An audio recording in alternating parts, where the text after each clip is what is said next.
Okay guys, we've primed the oil pump. Actually managed to get it through now. We ended up putting 6 litres of oil in it, I think it was. No, 10 litres of oil in it, I think it was, to get it primed.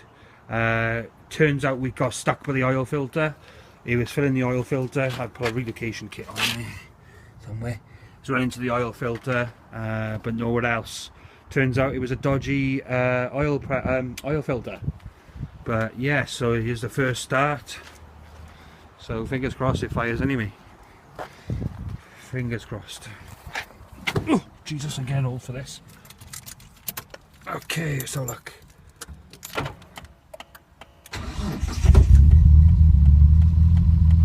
Oil pressure straight away.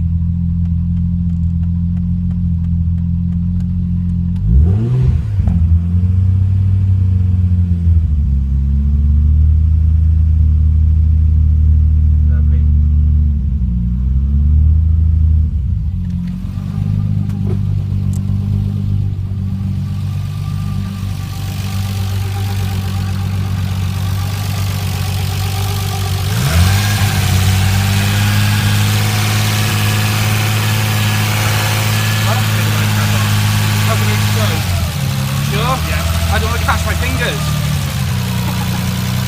Still recording? Yeah. Oh great, I'm in the video saying that now, aren't I? Yeah. Noises are a bit lifter. Lifter's a bit noisy still.